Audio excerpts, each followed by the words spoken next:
Makanya saya tuh ya sering ngebis, ya biasa saja hidup saya. Karena saya tidak ingin jatah saya ini habis. Tapi kadang-kadang orang itu ingin berlebihan menghormati kiai.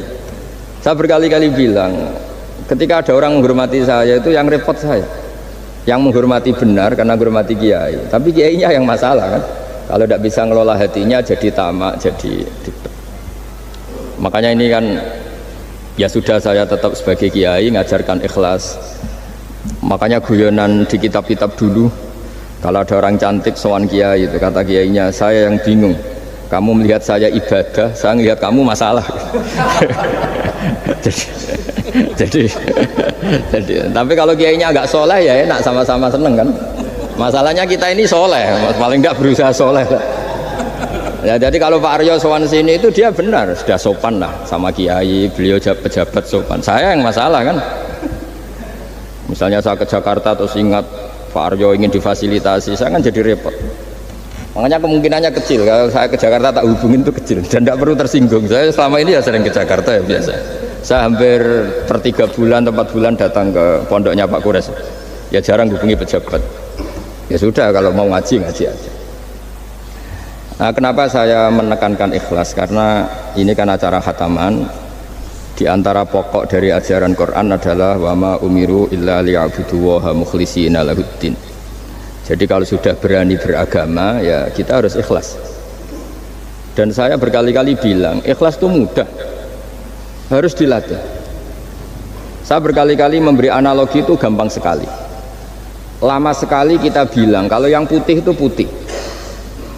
Lama sekali kita bilang yang hitam itu hitam. Itu tidak ada yang gaji. Kenapa kita mengatakan tembok ini putih? Karena memang putih. Kenapa orang mengatakan peci itu hitam? Ya karena memang hitam, itu tidak ada yang gaji dan semuanya ngomong seperti itu. Tapi pas Anda ngomong Allah itu Tuhan, minta masuk surga. Pas hubungan dengan Tuhan itu selalu tidak ikhlas. Padahal kita biasa ngomong hakikat ini ikhlas. Kita ngomong tembok ini putih ikhlas, ngomong peci hitam itu. Pas ngomong kalau Allah itu Tuhan, minta surga.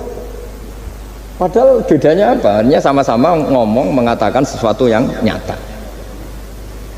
Sehingga saya berkali-kali bilang dan ini akan saya kampanyakan sampai saya mati. Di antara gejolokan Allah sama orang soleh, jadi orang soleh itu nanti juga digojlok sama Allah. Kenapa kamu nyembah saya? Karena saya ingin masuk surga ya Allah.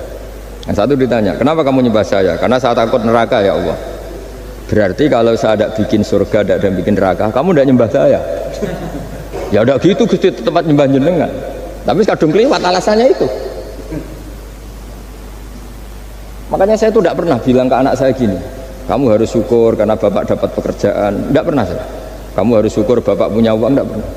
Nanti syukurnya nunggu bapak punya uang. Kalau nggak punya uang nggak bapak, ribet.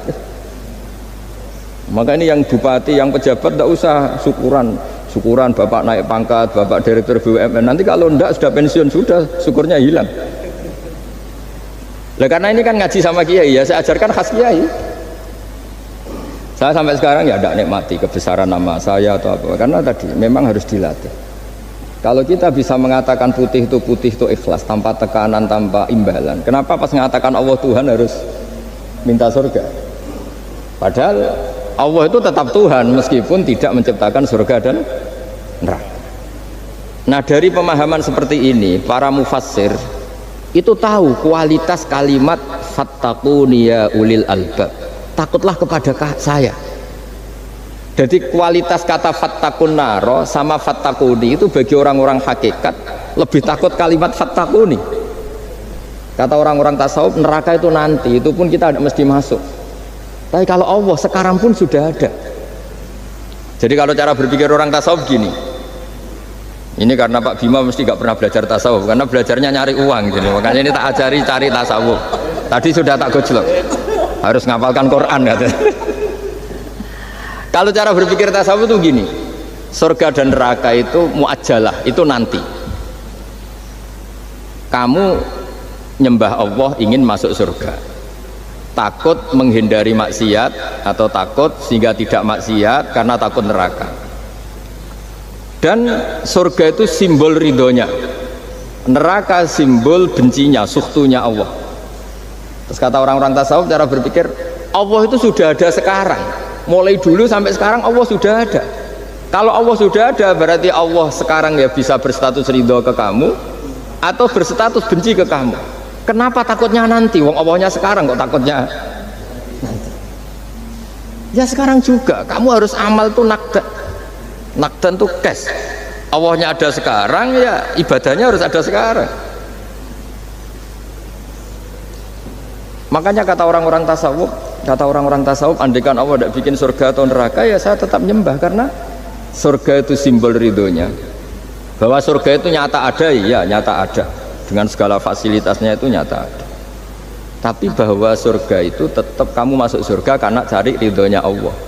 Kalau Allahnya sudah ada, berarti ridhonya sekarang sudah ada, harus kamu cari sekarang, jangan nanti. Sehingga kadang-kadang orang yang ingin masuk surga itu ya kelasnya kelas amatir. Masyhur itu. Ada seorang wali masuk surga, ketemu Allah, ditanya, karena wali ini biasa mensyafaati murid-muridnya, ya Allah, kenapa murid-murid saya tidak kelihatan sowan jenengan? Murid-murid kamu ingin masuk surga karena ingin makan enak, punya bidadari cantik-cantik itu di sana, tapi mereka lupa saya. Jadi akhirnya di surga tapi nggak ketemu Tuhan, karena inginnya ya sudah trauma, punya istri jelek, cerewet. Banyak loh orang yang masuk surga itu yang agak kacau. Enak sudah surga, nanti di sana nggak usah sholat, nggak usah puasa. Jadi sholat yang sekarang udah gak problem. Jadi banyak itu orang-orang Islam yang Islamnya mungkin imannya amatiran. Wah enak masuk surga, nggak ada subuh lagi, nggak ada puasa lagi, bebas. Oh, itu kan kurang ajar betul. Jadi ibadah itu dianggap problem. Bandingkan di cerita dunia wali itu, ada wali bertanya gini, ya Allah, apa di surga itu ada sholat? Ditanya sama Allah, kenapa kamu tanya gitu? Kalau tidak ada sholat mendingan saya ada di surga. Dia tidak bisa membayangkan ada kenikmatan di atas sholat. Nah kalau jenengan kan nggak bisa membayangkan kalau di surga masih disuruh sholat. Sampai sekarang aja kita tahu berhentinya sholat itu kapan. Kalau sampean tanya gitu, kalau ingin berhenti sholat nggak wajib, majnun. Jadi orang gila langsung nggak wajib. Jadi artinya harus dilatih ilmu-ilmu tasawuf seperti ini supaya hidup itu nyaman. Hidup itu nyaman. Dulu Pak Imam ini ada Pak PJ Rembang. Itu dulu ada seorang raja, didatangi ulama. Gimana cara saya tidak nikmati jadi seorang raja? Ulama itu nasihatinya gampang. Dia omongin gini Pak Aryo. Pak Raja, kalau kamu di Sahara, di padang Sahara, kemudian Anda kehausan. Kalau tidak minum satu gelas air Anda mati. Apakah? Terus kemudian yang punya air bilang gini, kamu tak kasih air, tapi syaratnya kerajaannya kasihkan saya. Kamu kasihkan apa milih mati? Wah ya milih dikasih air, mendingan nggak jadi raja tapi hidup. Terus la tafroh bimulkin la yusawi kak samain. Kamu jangan bangga dengan satu kekuasaan, dengan satu kerajaan yang nilainya sama dengan segelas air. Akhirnya dia terjadi raja yang soleh karena ternyata apa? La yusawi kak samain, tidak sama atau ya nilainya itu masih. Nah, kita yang rakyat yang tidak jabat, misalnya masyarakat, itu ya harus berpikir gitu. Orang tidak jadi bupati tetap hidup, nggak jadi pegawai BUMN tetap hidup. Tapi kalau nggak minum air itu mati. Dan rata-rata rakyat itu bisa minum air. Artinya apa? Kita dan mereka itu sama-sama punya nikmat yang pokok, yaitu sadur rumki, nikmat yang bisa mempertahankan kehidupan. Jadi nikmat selain itu tidak pokok. Sehingga orang itu bisa jadi wali. Jadi ini resep jadi wali. Jadi wali itu udah harus tirakat dalail, terus gak pernah makan nasi, itu enggak, itu keberatan. Jelas pegawai BUMN nggak mau itu, mesti nggak mau itu, mesti nggak mau. Ya nggak mau, ya nggak bakat, jadi sudah pasti nggak mau. Karena ini saya tahu banyak tentang beliau. Pak Aryo itu bin selamat dulu, abahnya itu ditobatkan Gusmi, dingertikan agama oleh Gusmi. Karena beliau ingin tetap mencintai kiai, terus korbannya saya karena Gusmi meninggal, terus mahabbahnya diarahkan ke saya. Tapi saya berdoa supaya diarahkan ke banyak kiai lah, supaya saya tidak jadi objek sasaran ya. Nanti juga repot ini. Saya tuh sering disewani orang dari Kalimantan, Sulawesi, saya ingin idolakan jenengan, saya ingin dekat dengan jangan.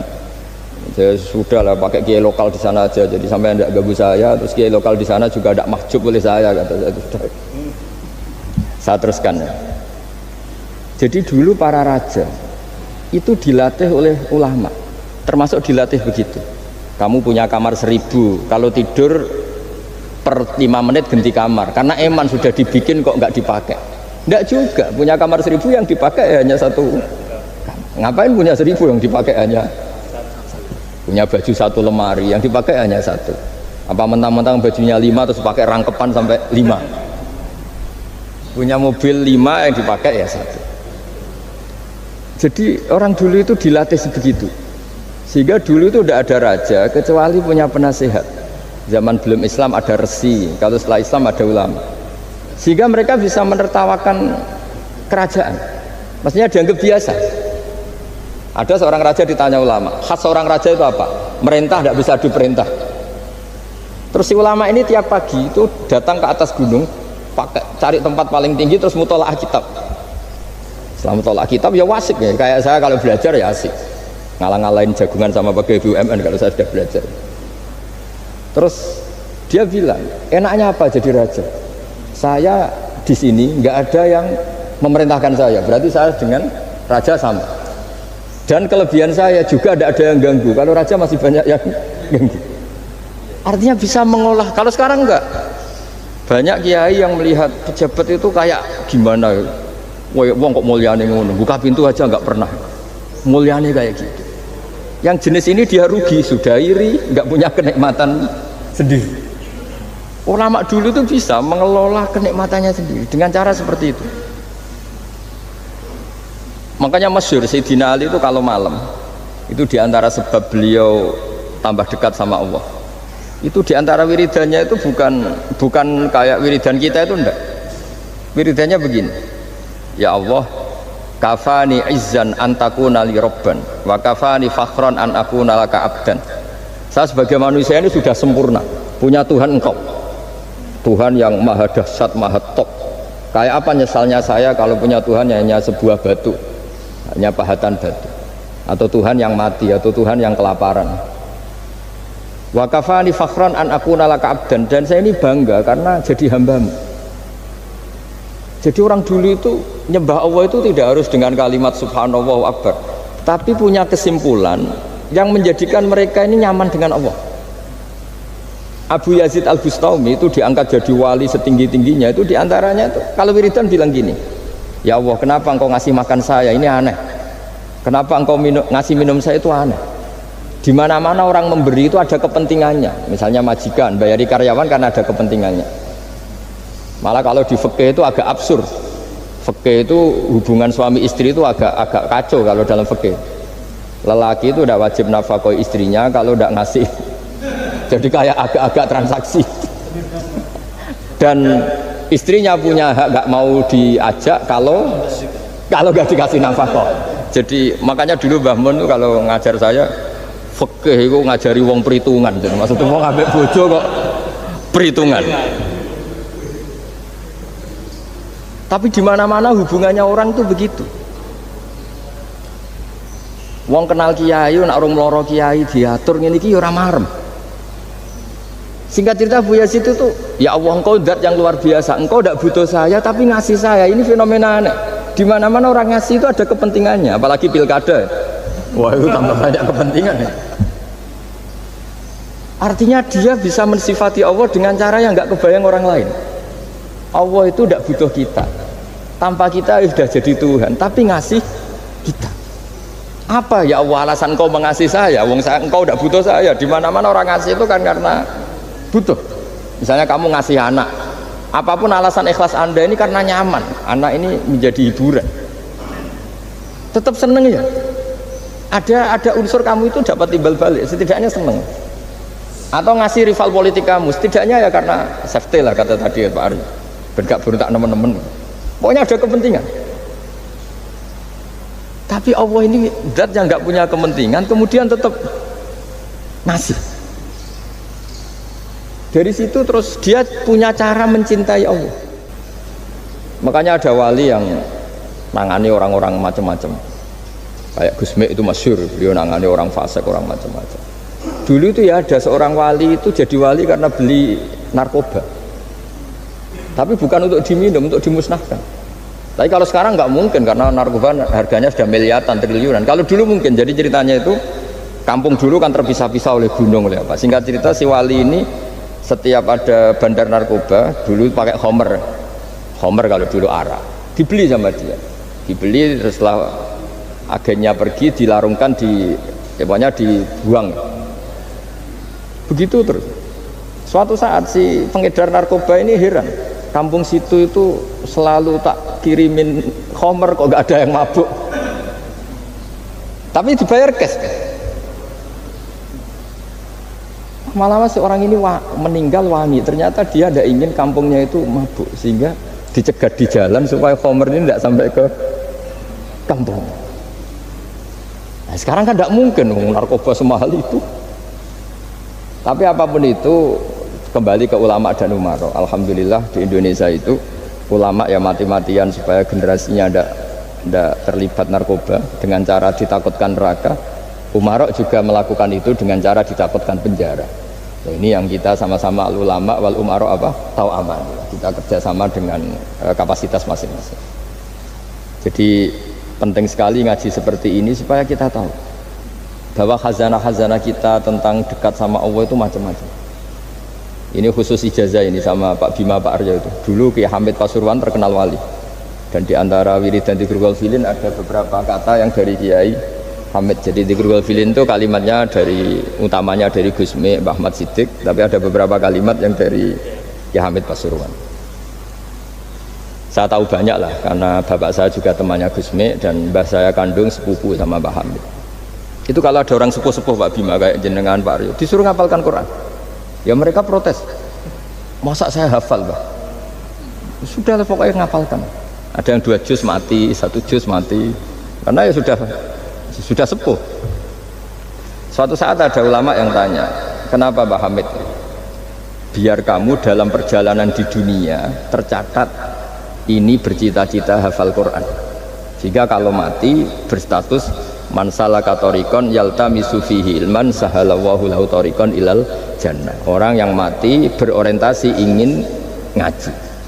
Tapi kalau kamu tidak punya orientasi ngaji kan di otak kita andaikan direkam Allah. Loh, coba hati kita andaikan direkam Allah, ingin kaya, ingin punya gunung, ingin punya alpat, ingin punya ini itu. Coba kalau itu nanti disetel di akhirat. Tapi kalau kamu ingin ngapalkan Quran kan setidaknya pas disetel so keren. Ingin hafal Quran meskipun tidak hafal-hafal gitu, ingin hafal itu, tapi meskipun nanti kalau malaikatnya drengki ditambahin meskipun, tapi insya Allah malaikat tidak ada yang drengki. Tapi andaikan kita nanti tidak punya cita-cita ngaji, itu rekaman kita hanya itu, ingin mapan, ingin kaya, ingin menguasai dunia. Betapa malunya kita kalau rekaman itu kita dengar di depan Allah. Padahal nanti niat ini yang dihitung. Faman kanat hijratuhu ilallah wa rasulih fa hijratuhu ilallahi wa rasulih. Orang yang orientasinya hijrah itu meninggalkan yang buruk menuju yang lebih baik hanya untuk Allah dan Rasul, maka ya dihitung ke sana. Jadi misalnya Pak Bima, Pak Aryo ngapalkan Quran, hafal-hafalnya, tapi berarti perjalanannya ini mencari ridhonya Allah, itu ditulis. Tapi kalau kita orientasinya ingin mapan, ingin sejahtera, ya ditulis. Ini ingin punya rumah 2, ingin punya rumah di berbagai provinsi. Ini coba kalau itu nanti direkam. Terus ditanya Allah, inginnya kamu apa sih di dunia? Dan itu bisa menjadi status kita. Ngeri kan? Kita ketemu Allah dengan status tidak pencari Allah dan Rasul, tapi pencari kemapanan. Itu cara Mbah Hamid untuk mendidik supaya orang itu orientasinya kepada Allah dan Rasul. Disuruh ngapalkan. Ini Pak Aryo cerita, bapaknya hanya disuruh ngapalkan apa? Rabbana dzalamna anfusana. Itu semalam nggak hafal. Dan alhamdulillah nggak hafalnya ditiru anaknya. Susahnya kemarin pas ngaji sama saya di kamar saya punya kantor di depan rumah saya. Ya nggak hafal-hafal. Bener-bener konsisten. Jadi dulu bapaknya itu ketemu Gus Mek ya, di hotel. Dia diajarin semalam nggak hafal. Akhirnya hafal tuh. Ya, tapi nunggu sekian tahun mungkin. Jadi yang penting, jadi ulama dulu itu pinter cara menuntun umat menuju Allah dan Rasul. Diajarin. Akhirnya ada dzikrul ghafilin. Nah, itu penting orang itu menuju Allah dan Rasul. Setidaknya kalau direkam itu nanti saya ingin ya Allah dapat ridhomu. Kalau malam ilahi anta matlubi, apa ilahi anta maqsudi wa ridhoka matlubi.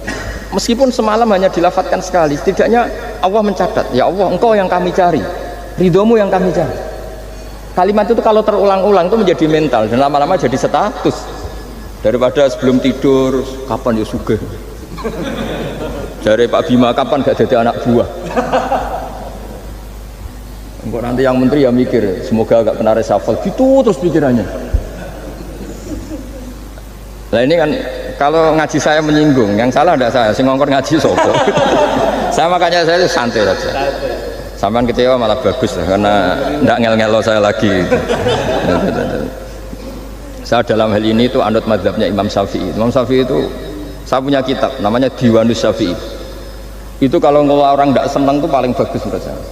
Pak Imam Syafi'i separuh kampung ndak seneng jenengan. Ya bagus lah, kalau nggak seneng ndak akan utang duit, nggak pinjem mobil. Wong nggak seneng itu kan nggak mungkin pinjem uang. Saya pernah ketemu seorang bupati cerita ini, nggak perlu saya sebut. Bupati aktif. Setelah saya cerita ini, terus Gus saya ingin ketemu jenengan empat mata. Setelah ketemu saya lucu. Saya akan cerita. Di antara wasiat bapak saya itu unik Pak. Hak ngelola wong gedeng enak, sing ribet itu ngelola wong seneng. Jadi ngelola orang benci itu mudah. Yang ribet itu ngelola orang seneng. Itu mahal sekali. Itu dulu saya tidak paham. Bareng kenal wong seneng ngel-ngelno. Nah sing ra seneng kan sudah selesai. Akhirnya Imam Syafi'i dan separuh kampung ini tidak seneng jenengan. Ya bagus lah. Mereka tidak akan utang saya, minta tolong saya. Artinya orang dulu itu jadi yang seneng dikelola untuk teman kebaikan, yang nggak seneng dianggap menjadi harga itu murah. Singkat cerita terus bupati ini datang ke saya cerita. Yang jelas gak bupati Rembang, ya ada cerita di bawah beduk cerita. Iya Gus, rival politik saya ketika saya kalahkan itu selesai. Tapi mitra politik nanti saya kira barbar. Jadi orang dulu itu segampang itu ngelola kehidupan. Artinya yang seneng ya penting, kita butuh mitra. Yang gedeng ya nggak apa-apa lah. Barokahnya gedeng itu tidak ganggu anda kan. Asal sing gedeng aja dukun santet ribet itu kalau nanti. Ketika Imam Syafi'i diceritain orang yang tadi nyium tangan jenengan, yang sama jenengan diluk hormat, di luar itu memaki-maki jenengan. Kata Imam Syafi'i, baguslah. Berarti saya wibawa, di depan saya tidak berani. Jadi beliau seenteng itu melihat dunia. Jadi orang dulu itu makanya mereka gampang jadi wali karena radhiyallahu anhum wa radu an. Jadi orang yang melihat Allah itu sudah ridho ya sudah. Nabi Musa itu kekasih Allah, kalimullah. Itu orang Israel. Itu yang gedeng yo ngel-ngel no, yang seneng yo ngel-ngel no. Malah paling ribet kalau ngadepi orang Israel. Singkat cerita Nabi Musa itu bilang gini, ya Allah kasih saya ijazah yang dengan ijazah itu orang terbungkam semua, tidak bisa ngeritik saya, tidak bisa mencibir saya, tidak bisa ngata-ngatain saya. Jawabnya Allah itu lucu, ya Musa hadza syai'un lam asna'hu li nafsi fa kaifa asna'hu bika. Aku pangeran sing salah paham akeh, pemen aku kowe trimo nabi. Aku iku pangeran sing salah paham mbek aku akeh. Jadi saya ini Tuhan. Yang cara pandang tentang saya keliru itu saja banyak, apalagi kamu. Mestinya saya yang terbebas dari disalahpahami. Karena Nabi Musa aku itu pangeran, darani anak di bojo, ono sing darani aku fakir, ono sing darani aku kikir, macam-macam. Orang Yahudi itu kalau rezekinya baru sempit itu bilang ini Tuhan kikir sekali. Sampai laqad sami Allahu qala alladziina qalu innallaha faqir. Artinya pejabat juga gitu, kalau salah kebijakan juga dihujat. Ini tidak mensejahterakan rakyat. Itu kalau lapor Allah jawabannya gitu, kamu pejabat salah pahami ribet, saya Tuhan saja disalahpahami. Jadi orang dulu itu segampang itu ngelola hubungan dekat dengan Allah. Jadi pakai rasa. Sehingga Kiai Hamid Pasuruan itu ngijazai orang-orang sepuh, ada yang dikasih wiridan, disuruh ngafalkan, nggak hafal-hafal. Tadi nanti misalnya mati kok belum hafal, statusnya ini penghafal wiridan, kan bagus. Daripada ngapalkan saya ingin punya rumah kayak yang di Singapura, berarti Anda menghafalkan bentuknya, pernak-perniknya. Bila perlu Anda menghafalkan nomor arsiteknya siapa. Masa Anda hafal tentang cari ridhonya Allah, hafal bangunan milik orang lain dan bayangkan punya. Kalau Anda mati pas seperti itu, berarti tujuan kamu ya untuk seperti itu. Itu famangkara hijratuhu ila dunya yusibuha aw imra'atin yang kihuha fa hijratuhu ila ma hajara ilaih. Jadi nanti kita mati itu distatuskan sesuai komitmen kita ingin apa, itu status kita. Jadi kalau kita ingin punya rumah mewah kayak yang di Singapura, kayak yang di Amerika, kayak di Eropa, itu terekam di otak kita. Terus kita ngapalkan arsiteknya namanya siapa, itu di rumah mana. Terus kita angen-angen ada arsitek yang kita bawa ke sana supaya niru. Untuk kita loh, untuk pribadi, nggak tahu saya kalau nanti untuk negara, nanti dibantah BUMN. Untuk negara gimana? Mungkin masih mendingan kalau untuk negara. Kalau untuk pribadi, singkat cerita akhirnya kiai-kiai dulu itu bikin gerakan hafal Quran sama orang-orang sepuh yang jelas secara lahir tidak akan hafal. Tapi butuhnya adalah ini sudah punya perjalanan menuju ini. Menuju ini yang nanti menjadi status. Jadi misalnya Pak Imam ini PJ Rembang beberapa kali ngaji misalnya, statusnya gitu. Ini ngaji sama Gus Baha, ini ngaji sama siapa. Ditulis dan itu statusnya karena keinginannya memahami itu. Ya dunia sambil lewat saja. Tapi kalau kebalikannya, urusan dunia detail, arsiteknya siapa, bangunan gini habis berapa, kalau kurs rupiah berapa, untuk pribadi, itu detail. Pas urusan ngaji sekenanya, kadang sampai punya guru aliran sesat apa nggak tahu karena pas urusan akhirat sekenanya, akhirnya sedapatnya ternyata ada guru, ada kiai tapi dukun. Saking sekenanya urusan akhirat, tapi kalau urusan dunia detail. Makanya banyak orang ditipu oknum ya, oknum yang sebenarnya agak kiai tapi ngaku kiai, sebenarnya dukun. Itu saya kadang ya senengnya itu betapa mereka diingatkan urusan dunia nggak pernah ketipu, kok urusan akhirat ketipu. Berarti apa? Urusan dunia detail, urusan akhirat nggak detail. Sampai dukun bermacak kiai saja sudah bisa nipu. Sementara kontraktor asing yang mau nipu tidak bisa karena dia ngerti detail jejak rekamnya apa gitu. Tapi kalau nyari kiai sekenanya, loh ini tidak nyindirin ngomong fakta. Ya cobalah itu diangen-angen lagi.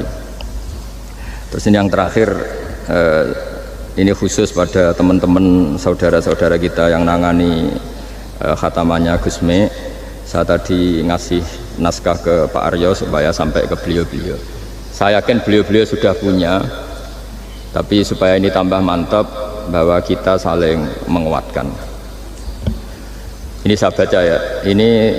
Ini kitab yang dipakai referensi tim lajnah penerbitan mushaf Arab Saudi dan seluruh dunia, termasuk saya. Jadi tradisi khataman kita, tadi kan kita bicara khataman. Ya saya ulang lagi, tradisi khataman kita itu kan justru ditutup dengan wa ulaika humul muflihun. Ya. Jadi tidak minal jinnati wan nas, tapi diakhiri wa ulaika humul muflihun. Jadi khataman kita misalnya minal jinnati wan nas, biasanya yang baca Quran terus baca Fatihah, terus awal Baqarah sampai wa ulaika humul muflihun.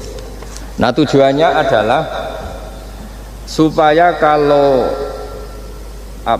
khatam itu memulai lagi. Ya kalau langsung an-nas minal jinnati wan nas berarti dia bangga dengan berakhirnya baca Quran. Pertanyaannya, dengan Anda ketemu Allah, seneng ya jagungan mau aku sebar. Betapa buruknya kita jadi hamba. Kayak kita dulu ketika ngaji, nah baru hore ngajine wis bar, berarti nganggep guru itu problem. Makanya bangsa Indonesia itu ya agak lambat pinter, karena sekolah juga dianggap problem. Pas masuk merengut, waduh sekolah. Pas bubar seneng, waduh sekolah. Jangan-jangan kita sholat juga gitu, ono adzan, waduh adzan. Jadi ini belum makam wakurroto ini fis sholat, padahal cirinya orang baik itu menikmati sholat itu. Ciri utama suka ilmu ya nikmati pelajaran, enggak ini pelajaran bareng guru, waduh udah gitu matematika lagi, waduh. Nah kita baca Quran harusnya asik karena di situ munajat sama Allah. Ketika selesai harusnya nyesal, waduh baru asik sama Allah kok sudah selesai. Dan Allah punya alasan untuk menyalahkan kita, karena kita misalnya baru seneng-senengnya pacaran misalnya, kan tidak mau akhir. Kenapa pas seneng Allah seneng berakhir? Nanti kalau kamu ditanyakan gitu tidak bisa jawab. Nah, pakai analogi itu makanya jangan pernah merasa akhir kalau baca Quran. Minal jinnati wan nas, terus baca Fatihah, terus memulai lagi. Wa ulaika humul muflihun. Sebagai bukti ya Allah, ini khataman sementara. Tapi saya akan berlanjut lagi, terus dimulai betul. Jika ijazah kiai-kiai kuno kalau orang haji atau umroh itu supaya kuat haji lagi, kalau ijazah kiai kuno itu sederhana. Disuruh ngomong gini, "Bah, Ka'bah, ini saya mau pulang, nilai rumah, nanti kesini lagi." Kayak gitu, sudah pulang. Jangan setelah selesai ibadah haji seneng karena mau pulang. Berarti ibadah dianggap problem, rumah dianggap segala-galanya. Jadi itu ada filosofinya. Nah, ternyata tradisi seperti itu mudawan. Mudawan itu dibukukan. Ya, saya baca ini di kitab Ghaisun Naf'i, karangan Imam Waliullah As-Sofakusi. Saya baca saja. Nanti yang ngerti bahasa Arab biar diartikan sendiri, yang nggak ngerti nanti saya bantu. Takmilun.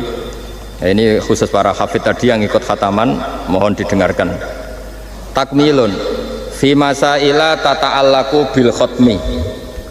Al-ula sabatan nasu anil maki min riwayatil bazi wa kumpul wa ghairihima annaman qara'a wa khotama ila akhirin nas qara'a al-fatihata ilal muflihun min awalil baqarah wa sa'al amalu bihada fi sa'iri biladil muslimin. Jadi mulai dulu kalau orang khataman itu ya An-Nas, Fatihah, terus wa ulaika humul muflihun. Dan cara seperti itu wasa al amalu bihada fi sa'iri biladil muslimin. Semua negara dunia ya sama seperti itu. Hanya tradisi yang dilakukan bapak saya sampai semua guru-guru kita, guru Quran, termasuk yang di Jantiko dulu, sama sih dulu namanya Jantiko, lama-lama mantap ya. Itu sudah benar itu. Jadi mungkin teman-teman sudah melakukan tapi nggak tahu filosofinya. Ini saya bantu. Filosofinya adalah supaya kita tidak merasa mengakhiri baca Quran, tapi sekaligus memulai.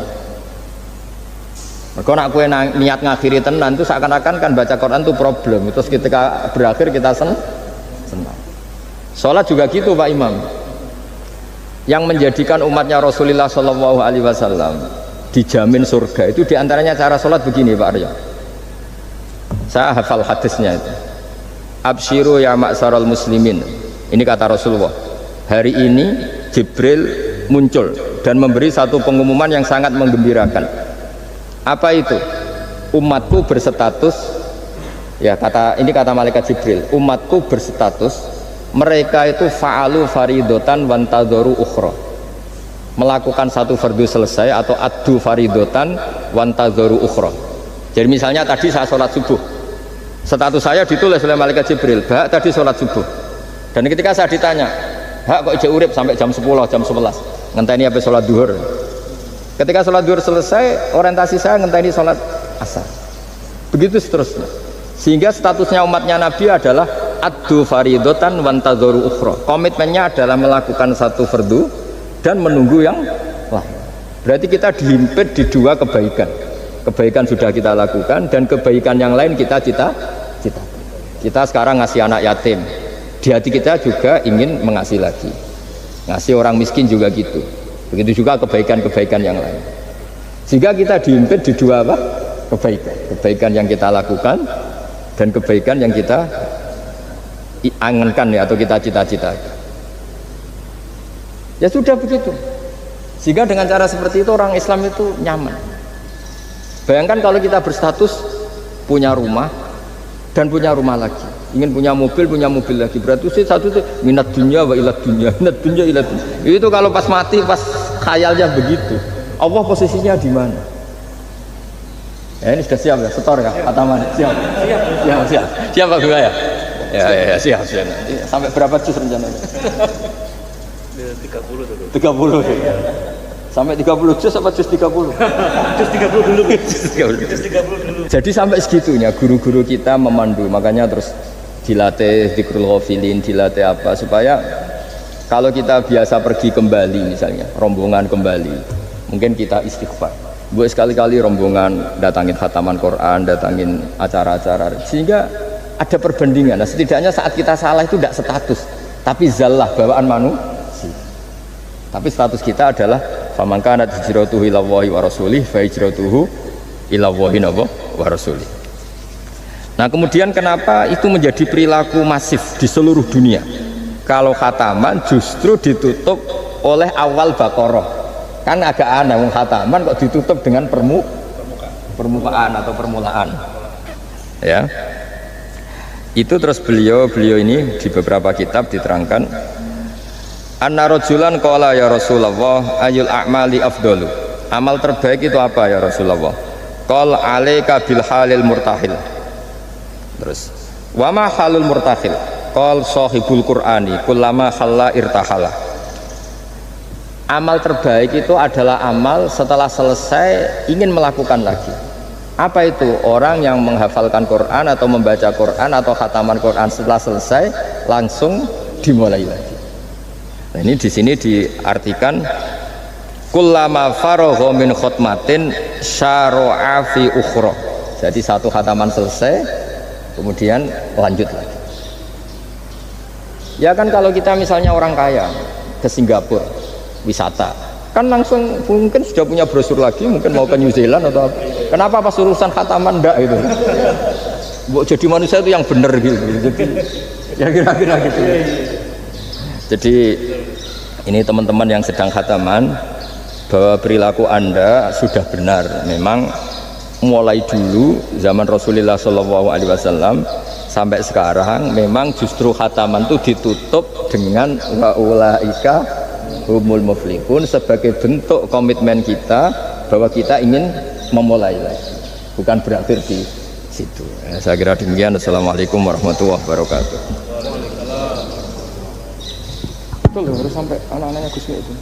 Terima kasih Gus Baha atas segala tausiahnya. Alhamdulillahirabbil alamin. Banyak hal yang bisa kita dapatkan dari tausiah beliau. Mudah-mudahan semua menjadi pijakan kita untuk terus berbuat kebaikan dan mewujudkan akhlak sebagai core value BUMN dalam keseharian kita berlandaskan Al-Quran. Untuk selanjutnya tanya jawab, mungkin panitia bisa menampilkan zoomnya dua. Yang pertama dari Aljazair, Pak Haidar yang khataman dari Aljazair, bisa ditampilkan zoomnya untuk bertanya langsung ke beliau. Kan lebih cepat kalau. Silakan Pak Haidar.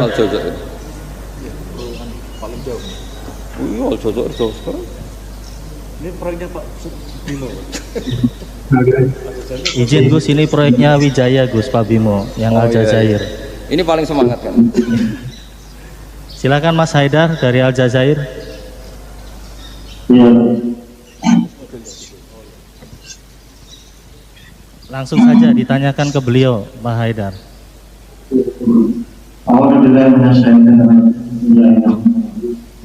Assalamualaikum warahmatullahi wabarakatuh.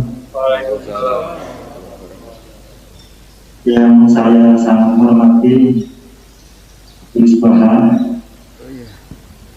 kemudian Pak Alia, Pak Bimo, dan teman-teman panitia pengajian, kemudian rekan-rekan dimanapun berada. Izinkan saya memperkenalkan diri. Nama saya Haidar Kusdinar, asli dari Bandung. Kemudian instansi saya di PT Wijaya Karya. Kami di sini sama teman-teman sedang membangun 3.950 unit untuk kita bisa pakai. Alhamdulillah kami semua berada dalam kondisi sehat walafiat. Amin. Walaupun kondisi pandemi ini tidak dari turunan. Kan ini agak lambat sampainya. Dan alhamdulillah tim kami sekitar 103 orang dan kami bagi kemarin dari hari Senin dari mulai bulan Gresik dan harisannya tanggal 12 kami rapat terkait dengan kegiatan ini. Kami langsung membagi tim gimana caranya supaya rekaman ini semua bisa merasakan atau bisa semua lokasi, karena di sini ada 3 lokasi, ada di Air Depla, ada di Kemis Miliana, sama di El Haras Kebaran, 4 lokasi. Alhamdulillah kami sudah rekam dan kami bagi-bagikan secara langsung. Mudah-mudahan ini membawa keberkahan buat kurasi kami, khususnya Jaya Karya, semuanya, seluruh BUMN, Adikarya, PP dan kami sebagainya. Khususnya terkait dengan yang mediasi, saya berdoa dan melihatkan dengan keberadaan kita terlaksananya acara ini. Pernah di Libya juga. Lewat bikin Allah Pak, dengan saya bertanya. Untung nggak kena tembak. Pertama adalah tadi sebagian sudah ada paparan khusus ternyata mengenai pertanyaan saya. Pertama adalah kiat-kiat khusus bagaimana kita bisa istiqomah dalam keadaan konsisten konsisten dalam berbuat, berucap, bertingkah laku sehingga benar-benar terjaga keberadaan diri. Terjaga dari apa? Dari terjaganya adalah dari mohon maaf. Segala sesuatu yang Allah tidak ridhoi, terutama dalam keberadaan kami di sini tetap konsisten.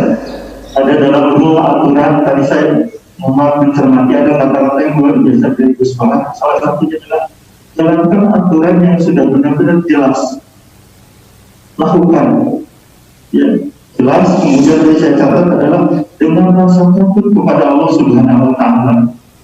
Ini yang saya coba cermati, ternyata inilah salah satu jawaban yang mungkin kita ingin hal-hal yang lain mungkin Gus Baha mohon dan terkait dengan poin-poin yang lain mungkin bisa mengenang kepada kami yang hadir di tempat ini. Khususnya adalah tetap ada dalam konsisten, ada dalam aturan Allah Subhanahu Wa Taala. Kedua, pertanyaan kedua adalah bagaimana caranya agar senantiasa kita ingin hidup kepada Allah dalam kondisi apapun, Gus Baha, terutama dalam kerinduan bertemu dengan Allah Subhanahu Wa Taala dan bertemu dengan Rasulullah Sallallahu Alaihi Wasallam. Ini dua pertanyaan yang mohon mungkin bisa mewakili kami yang ada di sini, jauh dari keluarga, kemudian jauh dari anak istri, dengan kondisi seperti ini. Karena kadang-kadang kita kalah dengan kondisi yang ada, yaitu rasa takut melebihi rasa takut kepada Allah Subhanahu Wa Taala. Itu mungkin Gus Baha pertanyaan kami yang ada di sini. Kami di sini jam 3 subuh, Gus Baha, perbedaan dengan Indonesia adalah 6 jam. Kami tadi jam 2 subuh sudah standby dan teman-teman sudah mempersiapkan. Alhamdulillah hari ini pada kesempatan baik ini ternyata kami sudah bisa menjalankan dan bareng-bareng bersama teman-teman. Setelah dengan membuat hati nuhun. Assalamualaikum warahmatullahi wabarakatuh. Warahmatullahi wabarakatuh. Terima kasih Kang Haidar. Mungkin pertanyaannya curhat ini Gus. Jadi yang pertama, beliau ini muhibinnya Gus Baha, jadi langsung kita tayangkan supaya bisa face to face begitu dengan Gus Baha. Yang pertama yang ditanyakan mengenai bagaimana kunci istiqomah Gus, tentunya dalam hal kebaikan dan menyebarkan kebaikan-kebaikan di sekitar. Yang kedua, bagaimana caranya meningkatkan atau keluar dari situasi atau permasalahan apapun itu. Mungkin itu Gus, mungkin mohon pencerahannya. Enggak, tafsirnya jenengan sendiri. Itu yang kita catat Gus. Ini kesurupan nih. Silakan Gus. Ya, terima kasih Mas Haidar. Bismillahirrahmanirrahim. Kalau rumus istiqomah paling mudah itu kata Imam Nawawi dalam kitab Al-Majmu' itu adalah keputusan ilmu. Kalau keputusan nafsu itu kita nggak mudah istiqomah. Imam Nawawi mencontohkan begini, misalnya habis maghrib kita istiqomah baca Yasin. Itu cara pemaknaan itu baca Yasin itu kebaikan. Sehingga nanti kalau kita batalkan karena anak kita sakit atau karena ada orang tua kita sakit, kemudian kita ke rumah sakit mengantarkan, ini juga tidak mengganggu istiqomah baca Yasin. Karena maknanya adalah baca Yasin kebaikan, ditinggalkan untuk kebaikan yang bentuknya lain. Jangan seperti istiqomah versi ghairu ahlil ilm, yang dikatakan orang-orang yang tidak ahli ilmu. Sehingga kadang cara berpikir ya tetap maca Yasin senajan to makmu wis kejet-kejet gitu. Nah, itu akhirnya kan kayak Islam itu jadi sadis. Jadi demi istiqomah meninggalkan ibadah sosial. Maka banyak ulama mengatakan istiqomah itu ya kebaikan ke kebaikan yang lain, kebaikan ke kebaikan yang lain. Makanya saya bilang istiqomah itu adalah keputusan ilmu. Itu kata Imam Nawawi. Sehingga dalam banyak hal saya beri contoh. Hidup ini baik apa enggak? Ya baik, karena hidup ini menjadi mazru'atul akhirah. Referensi kita masuk surga dan neraka itu berdasar kehidupan sekarang ini. Berarti hidup ini spesial. Kita surga ya diputuskan ujian di kehidupan ini, neraka juga iya. Berarti kehidupan ini spesial. Tapi suatu saat kita pasti mati, dan mati itu baik enggak? Ya baik. Baiknya di mana? Ya kamu sudah tidak bisa maksiat lagi. Sehingga Nabi itu cara berdoa itu indah sekali. Allahumma ahyini ma kanatil hayatu khairan li wa tawaffani ma kanatil wafatu khairan li. Allahumma ij'alil hayata ziyadatan li fi kulli khairin wal mauta rohatan li min kulli syarrin. Segampang itu Nabi melihat kehidupan dan mati. Mengajarkan kita, tentu mengajarkan kita. Ya Allah, jadikan hidup ini, anggap saja saya ini masih menambah budi-budi kebaikan. Kalau saya mati, anggap saja ini berakhirnya semua maksiat saya. Mungkin sekarang kita ada zina, mungkin sekarang kita ada korupsi, tapi potensi itu tetap ada. Yang bisa mengakhiri potensi itu apa? Ya mati. Maka mati itu tidak problem bagi orang-orang baik. Kalau sampai anggap problem berarti agak kurang baik. Jadi sehingga ya hidup itu ya biasa, mati. Saya ini termasuk kiai muda yang nggak pati takut mati, ya biasa. Hidup ya mau, mati ya mau, ya biasa aja. Karena begitu indah ajaran Nabi. Ij'alil hayata ziyadatan li fi kulli khairin wal mauta rohatan li min kulli syarrin. Dan kalau ada kematian berarti anggap akhir dari segala keburukan. Maka berkali-kali saya ngomong, orang-orang alim dulu itu sudah pinter. Kalau ada badan narkoba, penjahat mati, itu tetangganya tetap disuruh bilang, ini orang baik, dia saksikan dia. Tetangganya protes semua, baiknya di mana orang nakal gitu. Padahal kiainya bilang baik, kan sudah mati, tidak bisa apa-apa sudah. Artinya ada sisi kebaikan dalam kematian, yaitu segala keburukannya, bahkan potensi keburukannya menjadi berakhir. Jadi masalah nikmat juga gitu. Orang berharap bisa hidup itu sesuai rencananya, tapi ketika dapat musibah tidak siap. Tapi apa panduan Nabi? Ajaban li amril mu'mini inna amrahu kullahu khairun in asobatu na'ma syakara fakana khairan lah wa in asobathu dharra sabara fakana khairan lah. Orang mukmin itu selalu baik. Kalau dapat nikmat syukur ya baik, dapat ujian sabar juga baik, kenanya baik terus. Makanya saya berkali-kali bilang hubungan dengan istri itu ya gampang. Saya berkali-kali bilang kalau pas harmonis ya baik, namanya harmonis ya baik. Pas tukaran juga baik. Ibadahnya tinggal sabar. Dulu banyak orang jadi wali itu karena istrinya cerewet. Jadi termasuk resep jadi wali itu istrinya cerewet. Kalau secara ekonomi saya sering bilang, kalau harmonis malah minta ke mall, kalau sedang tukaran malah enggak, murah tukaran sebetulnya. Artinya orang dulu itu ngelola kehidupan tuh gampang sekali.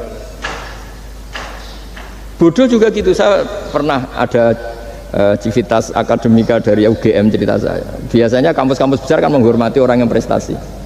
Saya bilang ke beberapa profesor, ya cocokkan lah. Kalau dalam pandangan kiai gimana Gus? Ya anak-anak yang nggak pinter itu ya bagus. Barokahnya nggak pinter masuk desa-desa tertinggal, akhirnya menghidupkan di desa tertinggal. Kalau pinter inginnya di Jerman, terus dapat beasiswa, malah kadang-kadang nggak mau pulang. Barokahnya tidak pinter mau di desa-desa terbelakang, akhirnya merata pembangunan di Indonesia. Di dunia kiai juga gitu, kadang yang alim paling jadi ketua MUI atau apalah. Barokahnya tidak alim dia di desa tertinggal, kelasnya pendiri masjid. Artinya kalau dalam pandangan Islam itu semua itu ada hikmahnya. Jadi Allah bikin orang ada yang bodoh itu sudah direncanakan. Barokahnya bodoh itu mau di desa terbelakang. Kalau nggak bodoh nggak mau dia. Ya itu cara Allah untuk menyebarkan kebaikan. Ya ini kan fatwa ala kiai, sampean jangan buka. Wah ini berarti bikin itu Gus, berarti orang bodoh ya hebat. Ya memang hebat, Allah sudah merencanakan, tapi ya jangan dimasifkan. Orang bodoh jumlahnya sudah banyak lah, tidak usah ditambah. Tapi ini cerita, terus sampean Allah itu sudah punya rencana. Allah itu sudah punya rencana. Jangan sampai kita ini nggak tahu rencana Tuhan. Makanya akhir dari kesimpulan orang-orang itu, orang-orang baik, subhanak rabbana subhanak rabbana ma khalaqta hadza batilan subhanaka faqina adzabannar. Semua yang kau ciptakan itu tidak ada yang sia-sia. Saya pernah di Korea, ini pengalaman saya. Itu rata-rata saudara kita yang ke Korea itu kan nyari uang. Ternyata setelah di sana nggak ada masjid, ya do bikin masjid, kadang nyewa. Itu cara Allah untuk menyebarkan Islam di Korea, kadang ya lewat pekerja itu. Dulu Indonesia sejarah yang terkenal ada Islam, ya ada orang ingin kaya terus dagang ke Indonesia, orang Gujarat. Gara-gara dagang ke Indonesia terus kenal orang pribumi, karena bawaannya orang Muslim ya mengkampanyekan Islam, terus ada Islam. Jadi sederhana. Mbah Mun pernah cerita, Harun Ar-Rasyid itu kalau punya tahanan politik itu dibuang. Itu di Irak, Baghdad. Buangnya di mana? Di Fakfak, di Irian Jaya.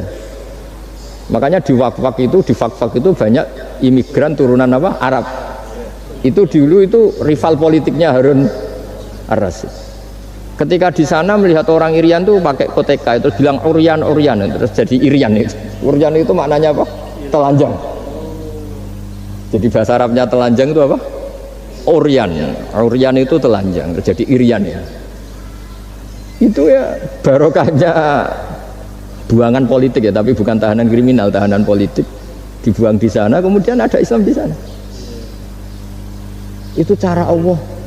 Begitu juga Islam di Eropa, kadang dibawa mahasiswa yang dulu ketika di Indonesia agak kepikiran jadi kiai, barokah kuliah di Eropa malah jadi kiai, mereka nggak ada saingannya.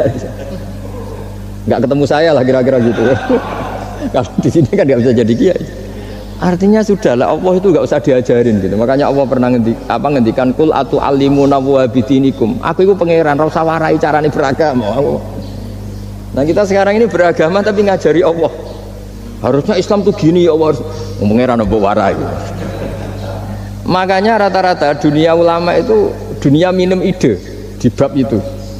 Karena harus yakin agama ini milik Allah, pasti diurus Allah. Allah tidak usah diguruin gitu. Tapi kalau kita kan nggak ingin punya konsep organisasi apa, forum apa, untuk mengembangkan apa, ya itu bagus lah, namanya ikhtiar itu. Tapi kalau di dunia ulama itu malah enggak, karena Allah punya cara sendiri untuk menyebarkan. Ya coba yang membawa Islam ke Amerika itu orang imigran, di Eropa juga sama, apalagi di Prancis ya, itu kan imigran Aljazair rata-rata itu. Makanya Mas Haidar ini dari Aljazair. Ya sudahlah, kita ikhtiar, istiqomah itu nomor satu, benahi ilmu Anda, cara berpikir Anda.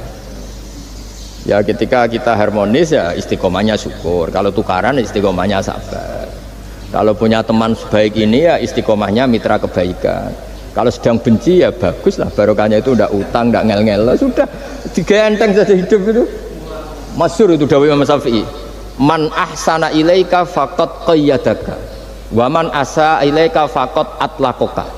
Orang yang berbuat baik kepada kamu sebetulnya itu mengunci kamu, mengikat kamu. Loh ini nak, kalau Pak Aryo terlalu baik sama saya, yang susah juga saya. Kalau nanti anaknya kawin, resepsi gak diundang saya gak enak. Tapi kalau dia agak-agak jahat sama saya, gak tekos, peduli, ini kan pantas. Jarno. Jadi saya kalau ada orang terlalu baik sama saya sudah mulai mikir, ini ya ribet kan.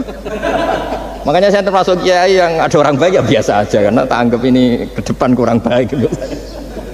Tapi ya saya seneng ya, namanya ukhuwah Islamiyah seneng ya. Tapi tidak seneng-seneng banget kayak orang yang nggak punya perhitungan. Waman asa ilaika faqad atlaqaka.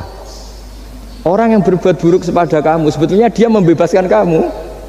Nggak mungkin kan orang yang sedang ngeneng kamu terus utang kamu, nggak mungkin kan, pinjam mobil mungkin nggak, apalagi titip tolong dong saya dikasih pekerjaan BUMN, nggak mungkin. Yang minta-minta gitu pasti yang baik sama kamu. Jadi ilmu kiai itu sampai segitunya tuh. Makanya kita harus syukur, khazanah yang diajarkan guru-guru kita ini luar biasa. Man ahsana ilaika faqad qayyadaka wa man asaa ilaika faqad atlaqaka. Siapa yang berbuat baik sama kamu, sebenarnya dia mengunci kamu. Kamu tuh harus ada sekian etika kan? Loh iya, kalau zaman saya belum kenal Pak Arjo, belum sering kesini, saya cuek aja. Setelah sering kesini terus bilang, Gus, saya mau ngaji ini, wah apa nolak gak enak. Cara pertama kesini langsung gitu, wah enggak lah kamu siapa, kenal aja enggak. Ini agak bener kenal, aduh ribet tuh. Tapi saya maafkan. Nah ini cerita mazhabnya Imam Syafi'i. Makanya hubungan suami istri kalau sedang harmonis malah saling curiga. Ada apa ini kok baik? Saking susahnya nyari baik ikhlas itu, sehingga kalau bupati juga gitu, ada orang kok terlalu baik mesti mikir ada apa ini. Artinya gini, kalau kita dengan ilmu itu ngadepi sesuatu enteng saja. Barokahnya misalnya Mas Haidar di Aljazair, saksinya banyak. Kalau kita tidak pernah ke sana kan saksi sujud kita hanya Indonesia. Nanti kalau Mas Haidar ketemu Allah kan keren. Kamu pernah sujud? Pernah Gusti. Saksinya Indonesia dan Aljazair. Karena bumi yang tempat kita sujud menjadi apa? Saksi. Semakin sering kemana-mana saksinya semakin banyak. Sehingga dalam waktu sholat itu ada aturan disunatkan untuk sholat sunat itu tempatnya berganti-ganti atau bergeser-geser karena saksinya tuh kayak tambah banyak. Bahkan ada yang ekstrim sampai nggak mau pakai sajadah. Saksi sajadah itu tidak meyakinkan, mendingan keramik. Sampai segitunya ada yang ekstrim gitu. Kan lebih keren. Kalau sajadah kan hanya selembar kain. Ya, tapi nanti sajadahnya kan bilang, saya tidak bisa berdiri sendiri tanpa ada bumi. Gitu. Kayaknya mau tidak mau buminya akan ikut bersaksi. Terus yang terakhir gimana? Sudah gitu ya? Ya tadi itu kan dengan cara pandang seperti itu kan selesai sendiri. Misalnya Anda baru umpatin tetangga atau anak buah atau pimpinan kan pakai mazhab Syafi'i, bagus lah. Nah ya tadi kalau kurang baik kan fakot atlaku membebaskan kamu. Ya itu sudah jawaban. Wah ini moderatornya. Pak Sultan ini masalah Pak Sultan. Baik, terima kasih Mas Haidar. Jadi nanti kalau kurang jelas bisa diputar YouTube-nya. Yang penting kuotanya cukup dan wifi-nya kenceng begitu ya Gus ya. Terima kasih. Selanjutnya karena satu pertanyaan. Satu lagi. Minta tolong panitia bisa disambungkan ke yang hataman di Aceh. Sekalian aja sama yang Merauke ya, tapi satu pertanyaan saja singkat. Jangan punya cita-cita misalnya ingin bikin masjid atau ingin bikin meskipun nggak kesampaian, itu status Anda. Nah, oh iya, ada.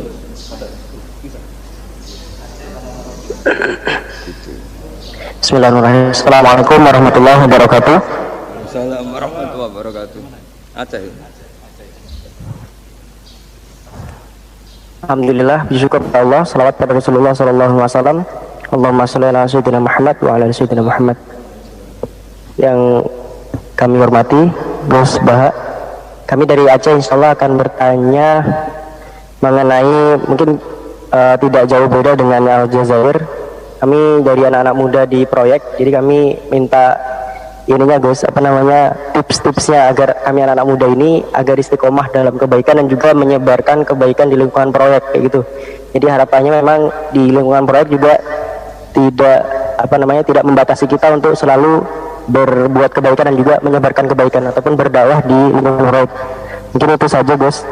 Syukur-syukurullah. Assalamualaikum warahmatullahi wabarakatuh. Waalaikumsalam warahmatullahi wabarakatuh. Ayo jubirnya ini. Satu lagi yang Merauke sekalian. Oh iya, satu lagi. Jadi dia satunya agak diingat-ingat, yang diingat laginya. Kan nggak boleh harus terus lanjut Pak. Provokator semua. Assalamualaikum warahmatullahi wabarakatuh. Assalamualaikum. Saya Asep Sanjaya dari PT PP Persero, proyek PLTMG Merauke 2. Yang terhormat Gus Baha dan Bapak Aryo, saya dari anak-anak tua lah. Kalau mereka tadi anak muda, kalau saya itu anak tua. Pertanyaan saya, bagaimana cara mengokohkan di dalam ranah bekerja atau pekerjaan? Karena Di era sekarang ini banyak yang menyampingkan akhlak demi mendapatkan kepuasan diri sendiri. Terima kasih. Waalaikumsalam warahmatullahi wabarakatuh. Waalaikumsalam warahmatullahi wabarakatuh.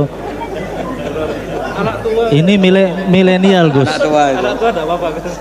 Jadi memang di proyek ini ada yang milenial, kolonial, ada juga yang campuran, Gus. Miko namanya, milenial kolonial.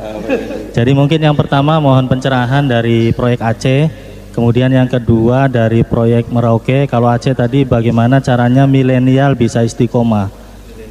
Kemudian yang milenialnya, kemudian yang Merauke itu bisa mengenai akhlak ya Gus ya, sebagai core value-nya BUMN terutama antara anak dengan orang tua. Monggo Gus, silakan. Pakai ini aja. Bismillahirrahmanirrahim. Sesuai disiplin yang saya tekuni yaitu ilmu. Seperti yang saya jawab pada Mas Haidar tadi dari Aljazair. Untuk yang Aceh juga sama. Kita di perantauan, saya pernah ditanya anak yang kuliah di Inggris, juga pernah ditanya anak yang kuliah di Amerika. Pertanyaannya itu, Gus, kita di negara yang sistemnya itu lebih mapan ketimbang negara yang kita huni. Itu cara terus menjaga syukur sama Allah itu gimana? Ya saya jawab, apapun baiknya negara di Eropa maupun Amerika, ketergantungan Anda pada sistem negara itu lebih tergantung pada nikmatnya Allah. Untuk kamu dideportasi itu butuh ketangkep, butuh ini itu. Tapi kalau kamu nggak dikasih oksigen sama Allah saat itu juga Anda mati. Kalau Allah mengambil buminya dengan memberi gempa yang besar, saat itu juga Anda mati. Artinya dia tanya, gimana cara ingat Allah di negara-negara maju seperti itu? Terus tak latih bahwa utang jasa kamu kepada Allah itu jauh di atas utang jasa kamu terhadap sistem negara. Artinya oke lah kita ngakui sistem negara itu baik, kita juga loyal sama negara.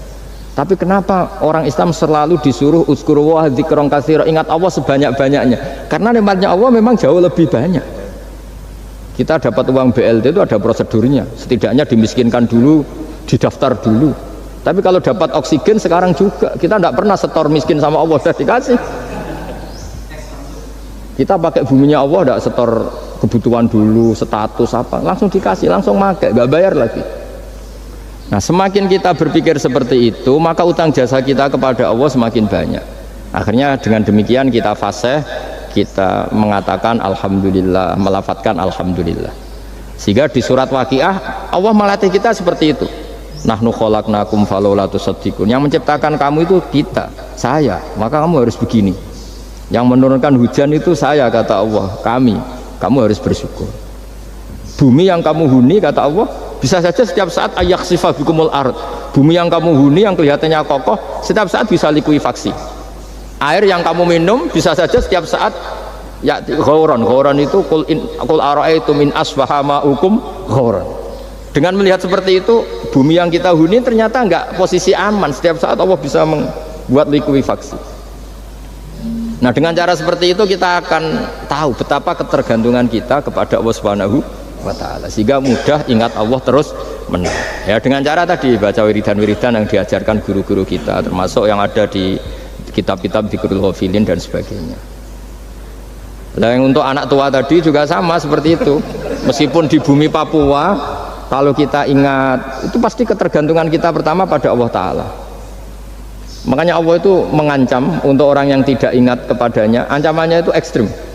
Malam yardho biqodoi walam yaskur na'mai, ini hadis lengkapnya. Walam yasbir ala balai falyatlub robban siwai wal yakhrut min tahti ardi wa samai. Siapa yang tidak ngakui saya sebagai Tuhan, kata Allah, nggak apa-apa, kata Allah. Kamu nggak ngakui saya sebagai Tuhan, kata Allah, nggak apa-apa, tapi jangan tempat di bumiku. Itu bikinanku, nggak bikinan BUMN. Bumi itu nggak bikinan BUMN. Wah itu aja sudah pusing, kamu diancam fal yakhrut min tahti ardi wasamai. Sudah, kamu nggak apa-apa ngakui saya ada Tuhan, nggak apa-apa, kata Allah, tapi jangan tempat bumiku. Terus kamu mau tempat di mana tuh? Ngontrak ada.